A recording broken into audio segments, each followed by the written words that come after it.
Tá cansado de perder treino, lidar com aquela frustração de não conseguir manter a rotina? Sabe quando a cama te puxa um pouco mais, você fica aqueles 5 minutos, sua mente pesa, você se encontra exausto? E aí quando você vê, você tá dentro de uma bola de neve? Fica aí nesse vídeo que a gente vai explorar um pouquinho em como criar um sistema para você conseguir superar isso e estar cada vez mais presente nos seus treinos de jiu-jitsu. Fala galera, tudo bem? Eu sou o Fernando, professor aqui da Kaizen Brazilian Jiu-Jitsu, e esse é mais um dos nossos vídeos Conversas Kaizen. Recentemente eu passei por um período assim de depressão e ansiedade que me pegou forte, e por causa disso eu deixei de me cuidar em várias áreas da minha vida. Foram educacionais, profissionais, a parte física principalmente, e é justamente aí que a gente vai sentar e trocar ideia a respeito. Quando eu percebi que eu tava mal de verdade, a primeira coisa que eu fiz foi procurar ajuda profissional. E isso é óbvio nesse tipo de situação, quando você está com altas crises de depressão ou ansiedade ou algo que está te acometendo psicologicamente e está te atrapalhando em outras áreas da sua vida. Então vai atrás de um psicólogo, um terapeuta, um psiquiatra, alguma coisa do tipo e cuide-se. Esse é o conselho mais importante para esse primeiro momento. Depois que eu passei por essa etapa, tive acompanhamento, passei a tomar remédio e agora, graças a Deus, não precisa mais.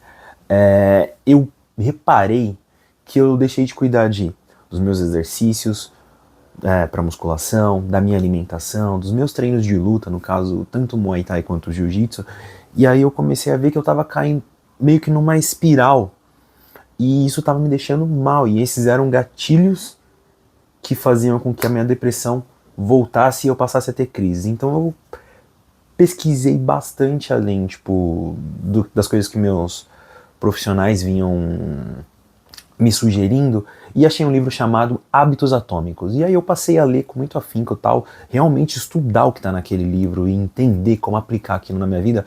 E galera, fez muita diferença. Nesse livro, o que acontece? Ele trata o desenvolvimento de hábitos pequenos que futuramente, tipo, em médio e longo prazo, eles fazem muita diferença no seu alcance de metas e objetivos e tudo mais. Naquele momento, o meu principal objetivo eu quero ser alguém que treina regularmente e que tem uma vida saudável. Então, eu passei a incorporar isso na minha mente. E essa é uma das primeiras dicas que o livro dá. Ele diz que toda e qualquer mudança precisa partir da sua cabeça e você precisa internalizar de que aquela mudança é algo desejável e que você é aquela pessoa. E não que você um dia almeja chegar, porque quando você põe muito longe, fica algo inalcançável e acaba até te frustrando, te põe numa situação de poxa, não sou tão bom, esperava ser melhor. E beleza, quando a gente passa essa primeira etapa, que é quando a gente pega e pensa, eu sou uma pessoa que faz determinada coisa, no meu caso era conseguir treinar no mínimo 4 vezes na semana, o livro depois passa por uma parte de desenvolver um sistema para atingir essas metas. Por quê?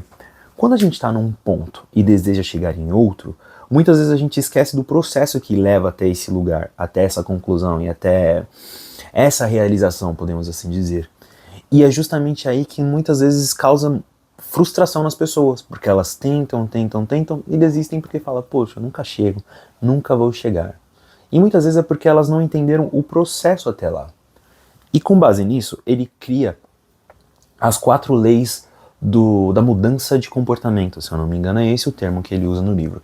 E essas 4 leis, elas passam pela ideia de tornar aquele hábito óbvio, tornar atraente, tornar fácil de ser executado e você precisa se recompensar no final para você falar, putz, valeu a pena.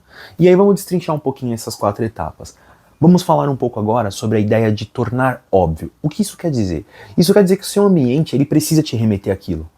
Então uma coisa que eu passei a fazer foi deixar a minha bolsa com as minhas coisas de treino bem à minha frente, assim, tipo, cara, eu vou acabar tropeçando se eu, se eu não prestar atenção. Então, tipo, no dia anterior eu costumo já pegar o meu kimono, pegar minha faixa, pegar meu esparadrapo, protetor bucal, qualquer coisa que precisar para o treino em si e já deixar pronto.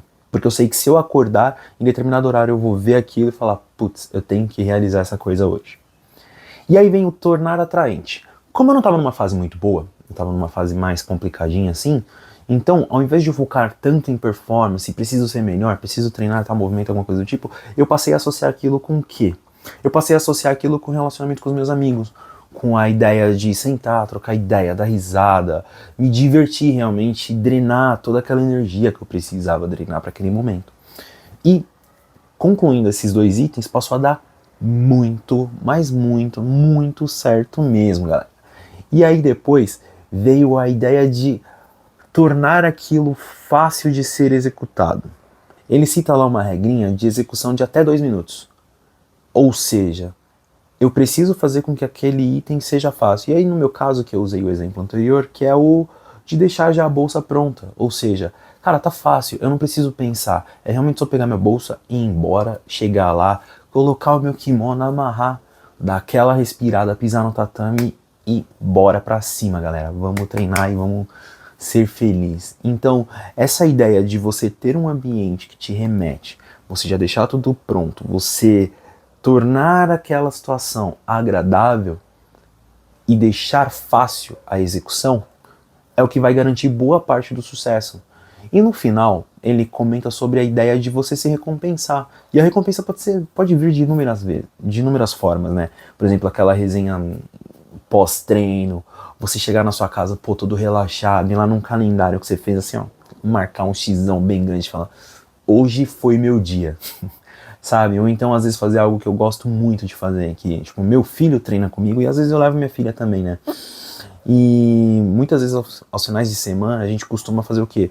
Vai num parque qualquer, tipo, numa praça, alguma coisa do tipo, toma sorvete, troca ideia, toma açaí, ou às vezes vai almoçar fora, tal. Não precisa ser algo que você fala, nossa, isso aqui precisa ser extraordinário, essa recompensa. Não, podem ser momentos bem simples, como esses que eu falei com os meus amigos ou os meus filhos, por exemplo. Não precisa ser nada que você fale assim, é isso, sabe? Com base nessa coisa muito grande eu vou realmente me satisfazer. Não. Tenta achar a beleza no simples. Isso é o que vai fazer a diferença em relação a esse processo todo. Então, basicamente foi esse o sistema sugerido pelo livro e que eu apliquei e tem dado muito certo. E recapitulando a ideia é tornar esse hábito óbvio, certo? Torná-lo atraente, fazer com que seja fácil a execução e no final você se recompensar. Seguindo esses 4 passos, isso tem feito a diferença e eu passei a aplicar essa mesma ideia em várias outras coisas. E com base nisso, eu tô conseguindo estudar linguagens novas de programação, conseguindo realizar os meus treinos de musculação, consigo realizar os meus treinos de Gil, consigo aplicar essa mesma ideia para várias outras coisas que eu desejo alcançar esse ano. E é isso que eu queria compartilhar com vocês. Tentem e façam. E, pessoal, entendam o seguinte, muitas vezes vocês não vão conseguir fazer isso de primeira. Vocês vão escorregar em alguns momentos e tal, mas é aí que vem a ideia Kaizen, que é a ideia de melhoria contínua, que é, pô, eu tentei determinada estratégia que assim, seguindo esses 4 passos não deu certo aqui, então corrige aquele item e tenta de novo. Vai chegar uma hora que você vai achar o sistema perfeito para a execução daquele hábito, que no nosso caso é conseguir treinar o máximo de vezes possível durante a semana. E vai chegar uma hora que você vai estar tão confortável com aquilo que você nem vai perceber. E o que antes você colocou como meta, colocou como uma certa obrigação, passou a virar um hábito constante e um bom hábito. Que no caso é cuidar do seu corpo, da sua saúde e aprender muito mais jiu-jitsu, certo? É isso aí, pra quem não é inscrito, se inscreve no canal, segue a gente aí. E bora pra cima, vamos espalhar um pouco mais a nossa palavra. E é isso, galera. Valeu de verdade e até a próxima.